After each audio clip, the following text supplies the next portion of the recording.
So my name is Hannah Orange, and I'm here to talk to you about The Classical Life, which is an online podcast about classical music and opera. No, me would probably be that. It's aimed at young people between 16 and 25 years old, and it's supposed to show classical music and opera in a new light and show people that it hasn't lost its spark over the years. Okay, can you please turn on music? Okay. Music in modern life. Okay. Has anyone heard of a video game called Skyrim? I will forgive you if you haven't heard of it, because I haven't either. Okay. Apparently the full name is called The Elder Scrolls V Skyrim Dragonborn. Plus, trust me, it took me a long time to figure out which whole title to use. It was composed by Jeremy Soule and was written in the language of the dragons. Not sure what that means, but anyway. It consists of a full orchestra and choir. The song Dragonborn is sung by 30 people 3 times, so it sounds like 90 people are heard on the final track. Really cool. Other pieces of classical music in video games are Destiny, Disney Fantasia, Music Evolved, Theft, Assassin's Creed, which is something, Broken Age, Metal Gear 5 Ground Zeroes, Fable Anniversary, Classica Viva, whatever that is, Lord of the Shadows 2, Everyone's Gone to the Rapture, Project Phoenix, and Lightning Returns Final Fantasy 13. None of those I know anything about. Next up is a bit about me. Now, as you both probably know, I'm big on classical music. I've been playing the flute for over 11 years, and I've been playing alto saxophone for over 5. I taught myself saxophone through orchestras and musical groups, so I never technically had a lesson on that. And when I was younger, I was able to read music, written music, better than I was able to read word. Because my grandfather, he basically put me straight on a musical instrument before I could actually read. So that's pretty cool. Now, a few statistics. Okay. Here's been ASPRAM. They're the music examination service, all the type of people you actually send the hate to if you get a bad musical grade. Anyway. They did a study, and it said that less than 30% of children play a classical instrument. And also, less than 7% of children nowadays play an instrument, and that includes classical instruments. This is due, and the most popular instruments are guitar and drums. And this is due to television shows such as The Voice, Britain's Got Talent, and The X Factor. Now, who has watched any of those 3 programs? All of them. Do you like it? Love it. Yeah. I'm not a fan, but what is the most common instrument in it? Besides the voice, obviously. A guitar. A guitar, exactly. That's why, but unfortunately classical instruments are getting less and less popular, which is slightly, and also less and less children and students at Northbrook are learning how to read music due to the rise in modern technology and online streaming services such as Spotify. And less than 25% of music production students at Northbrook are able to read music, which I thought was a bit odd. Now, the business aim is to change young people's perception on classical music. Now, the reason why I've put the definition of perception is because people don't, it means in the way in which something is regarded, understood, or interpreted. Now, the stereotype of opera goers is snotty rich people who have children called mozzarella, machetta, and cocoa. First of all, I'm not posh. Secondly, I am not rich, and I don't have any children. So I completely take away that stereotype. When I went to the opera recently, I was in jeans and a t-shirt, and my gruggy old trainers, which you usually see me in. Very different. Now, usually with any business, there will always be competition. If there isn't competition, then it's a very good business idea because no one's ever done it before. The first competition is BBC Radio 3, and then there's also Classic FM. These are the 2 biggest classical music radio stations in the UK. And one's which I actually like. Now, startup funding. Whenever you're starting a business, you're going to have startup funding. My main would be the Arts Council England. I would also put in the lottery. However, the form to fill out lottery funding is 30 pages. And also, if you also want funding from the lottery, you have to have the amount of money in your bank account. So for example, if I want to have £1,000 from the lottery, I need to have at least £1,000 in my bank account so they can double it. It's very, very complicated. I did not like doing it. Okay, next up is promotion. Now, as of today, not bragging, I've got 372 followers. 3/4 of those are classical music related. So, for example, opera singers, opera houses, orchestras, choir, etc. So I'm very well connected in the classical music industry. Next up is Splash FM. Okay, who in this room has listened to Splash FM? Mm-hmm. I have. Is it good? Mm-hmm. Yeah. It's okay. I like it, but they're good at promotion. And secondly, NSR. I know it's quite hard to get on NSR because of someone not allowing anyone who doesn't do dubstep apparently, but I'm working on it. Now, next thing is how will I make money? First of all, it's through grants. First of all, like the Arts Council England will give us a grant. Now, loans. Now, this is just in case. I personally am not a fan of loans.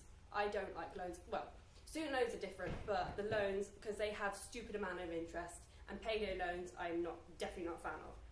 And earnings, there's something called the YouTube Partnership Program, which involves doing adverts in your videos or product placement. Which basically, if I did this, I would get possibly 200 quid promoting Ghost. No product placement intended. And second thing would be sponsorship. Now the biggest sponsors I will be looking at is Trevor James. Trevor James is a music instrument maker. They have made my flute and my saxophone, and I'm a very big fan because I like them. And also I managed to go and get £50 off my flute cost, which I'm very happy about. Secondly would be opera houses. Now I just randomly picked out the Royal Opera House. There are hundreds of opera houses. This is just one of the most famous. It's the Royal Opera House in Covent Garden. Has anybody heard of has anyone heard of Royal Opera House? Yeah, I want to go as well. Is it good? Now the second one is the English National Opera, which isn't as big but it's still well known. Okay, now the outcome. There will always be outcome, which is extremely. First one, taxes! Now, unfortunately, whatever business you've got to do taxes. I don't like taxes, but the taxes are the reason why we've got police on the streets and the ambulance services. So you've got to do it. Next one is operating costs, such as rent, electricity, internet and line rental. Now my student house, I'm very lucky, has got all, in my rent, it's got all my bills paid for with it. However, if I didn't, I'll have to pay for those separately, which is not what I'm looking forward to when I leave. And then savings as well. What I plan to do is each month put in a bit of savings, which is there for a rainy day. So let's say I spend too much money on a bill or something. It's always there just in case. Now, since I'll be a podcast, and there will always be busy times. Now, the most busiest time would be the BBC Proms. Has anyone heard of BBC Proms? Yeah. Have you watched BBC Proms? No. Okay. There are also different types of BBC Proms. So BBC Proms do some things. First one is the Horrible Histories Prom. I really like that, by the way. It's very nice. It's coming back this year. Next one is a Doctor Who Proms. Now, that is my favourite. And then the What's and Gromit Proms, which was amazing. Another busy times would be at the main event operas at the Royal Opera House, such as Madame Butterfly, Magic Flute, and Thavilia, which is at the Royal Opera House, and Sweeney Todd, Carmen, and Queen of Spades at the English National Opera. Now, SWOT analysis. Strengths. First of all, no one has done this before. I've done lots of research. I spent most of the time on YouTube anyway, but I had a look and no one is doing classical music podcasts on YouTube. And also YouTube can lead to other things. For example, Radio 1 has got 2 YouTubers called Dan and Phil who set up the instant takeover. Another strength is if this is successful, who knows where this can lead. Not only does it do radio, it can lead them to do other things. Now, weaknesses. This is extremely risky. I mean, I don't know if this is going to gain popularity. I don't know if people are going to like it. So it's very, very risky. There is also a lot of competition on YouTube as more and more companies are joining. Okay, can someone please name one YouTuber? The BBC does not count. Come on. Okay, Dan is not on fire. Amazing Phil. Zoella. And a sandwich. Thank you. Yay, thank you. We've also got Zoella and Tyler Oakley. So there is massive competition. And the last one is classical music is a very closed genre. So getting people interested in this is going to be extremely difficult. But if it does work, it'll be there. Now the opportunities.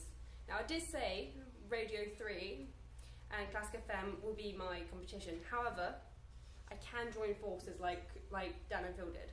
So if this goes successful, I may be able to go and get my own radio show on BBC 3. I'm still dreaming about it, whether it will happen or not, fingers crossed.